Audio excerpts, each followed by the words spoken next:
बढ़ते आगे और अब बात उस खबर की जिस पर पूरी दुनिया की नजर है। जी हां, यूक्रेन दौरे पर पहुंचने वाले हैं पीएम मोदी। पोलैंड के बाद यूक्रेन जा रहे पीएम मोदी। बड़ी जानकारी आपको दे रहे हैं। पोलैंड से रेल रूट से यूक्रेन जा रहे पीएम मोदी वार्सा से रात करीब 10 बजे ट्रेन फोर्स 1 से कीव के लिए रवाना हुए हैं। यूक्रेन में करीब 7 घंटे पीएम मोदी रहने वाले हैं। यूक्रेन जाने वाले पहले भारतीय प्रधानमंत्री नरेंद्र मोदी। ये बड़ी जानकारी आपको दे रहे हैं। और देखिए, यूक्रेन के राष्ट्रपति जेलेंस्की के साथ पीएम मोदी की द्विपक्षीय वार्ता भी होगी। ये बड़ी जानकारी अपने आप में। और जब पीएम पहुंचेंगे तो ये अहम होगा देखना और समझना कि आखिरकार बातचीत क्या होती है, क्योंकि लगभग आप समझिए 2 साल से ज्यादा का वक्त गुजर चुका है जब यूक्रेन का जो युद्ध का सिलसिला है रूस से वो लगातार चल रहा है। इस बीच कई सारे देश आए जिसने यूक्रेन को सपोर्ट किया। रूस के साथ इस युद्ध में नाटो देशों की भी जो प्रतिक्रिया है वो सामने आई है। और आपको बता दें, क्या रूस के लिए कोई संदेश कीव से पीएम मोदी जारी करेंगे, ये अपने आप में बड़ी जानकारी है। 4 तस्वीरें भी लगातार हम आपको दिखा रहे हैं।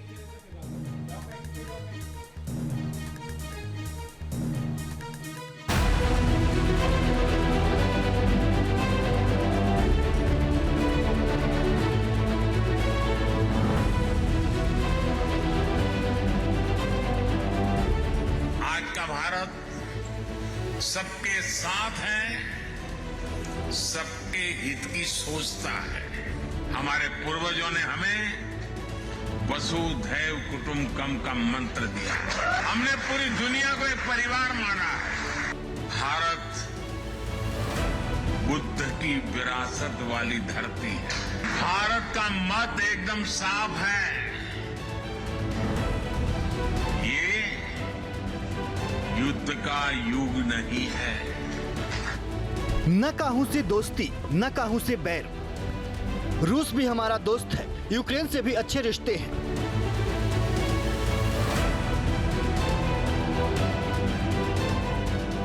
प्रधानमंत्री नरेंद्र मोदी की ये 2 तस्वीर आज के भारत की डिप्लोमेसी की तस्वीर है। आज के भारत का संबंध रूस से भी प्रगाढ़ है, तो दूसरी ओर यूक्रेन भी भारत की ओर उम्मीद की निगाह से देखता है। यूक्रेन भारत की अहमियत को समझता है। यूक्रेन के राष्ट्रपति जेलेंस्की कई मौकों पर ये कह चुके हैं कि भारत इस जंग को रुकवा सकता है। यूक्रेन के साथ अमेरिका समेत नाटो के सभी देश हैं। रूस के खिलाफ जंग में यूक्रेनी सैनिक लड़ रहे हैं, लेकिन हथियार अमेरिका और नाटो देश से आ रहे हैं। बावजूद इसके जब बात युद्ध रोकने की आती है तो दुनिया की निगाहें सिर्फ और सिर्फ भारत पर ही टिकती है। भारत का यह दृढ़ विश्वास है कि किसी भी समस्या का समाधान रणभूमि में नहीं हो सकता।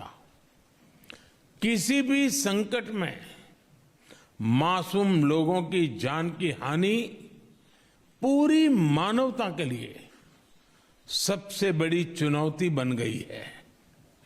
हम शांति और स्थिरता की जल्द से जल्द बहाली के लिए डायलॉग और डिप्लोमेसी का समर्थन करते हैं। दुनिया में भारत ही एकमात्र देश है जो रूस से भी उतने ही करीब है जितना अमेरिका के। भारत का अगर इजरायल के साथ मिलिट्री रिलेशनशिप है तो ईरान के साथ व्यापारिक रिश्ते उतने ही प्रगाढ़ हैं। इसीलिए जब पीएम मोदी के यूक्रेन दौरे की बात आती है तो पोलिश प्राइम मिनिस्टर खुलकर इस बात का इजहार करते हैं कि रूस और यूक्रेन के बीच युद्ध को खत्म करने में भारत सकारात्मक भूमिका निभा सकता है। मुझे बहुत खुशी है कि पीएम मोदी ने युद्ध को शांतिपूर्ण और न्याय संगत तरीके से तुरंत खत्म करने के लिए अपनी व्यक्तिगत प्रतिबद्धता जाहिर की है। हमें यकीन है कि भारत रूस यूक्रेन की जंग में एक बहुत ही महत्वपूर्ण और सकारात्मक भूमिका निभा सकता है। हमें यकीन है कि प्रधानमंत्री नरेंद्र मोदी की यूक्रेन यात्रा ऐतिहासिक होगी। पोलैंड नाटो का मेंबर है। पोलैंड भी यूक्रेन को हथियार की मदद कर रहा है। इसीलिए जब पीएम मोदी पोलैंड से ट्रेन के जरिए यूक्रेन के लिए निकलते हैं तो दुनिया भर के बड़े अखबारों की हेडलाइंस होती है। यूक्रेन वॉर जोन है। कीव तक पहुंचने के हवाई रास्ते बंद हैं। सड़क मार्ग से जाना सुरक्षित नहीं है। इसीलिए पीएम मोदी पोलैंड से स्पेशल ट्रेन से रवाना हुए। ये कोई आम ट्रेन नहीं है। ये किसी भी तरह के हमले से बेअसर है।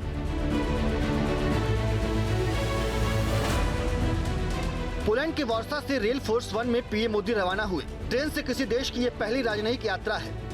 रेल फोर्स 1 में कई तरह के सुरक्षा के उपाय हैं। ट्रेन में बख्तरबंद खिड़कियां और सुरक्षित संचार व्यवस्था है। सुरक्षा कर्मियों की एक अलग टीम होती है। सुरक्षा कर्मियों की टीम बाहर की स्थिति पर नजर रखती है।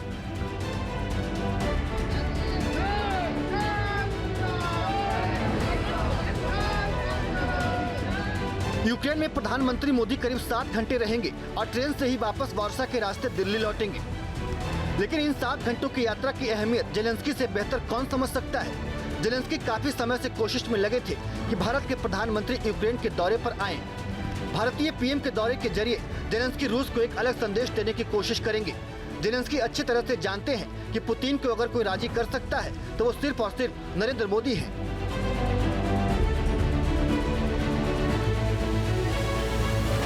भारत का मत एकदम साफ है, ये युद्ध का युग नहीं है। रूस यूक्रेन जंग शुरू होने के बाद से ही भारत बातचीत के जरिए विवाद को सुलझाने की वकालत करता रहा है।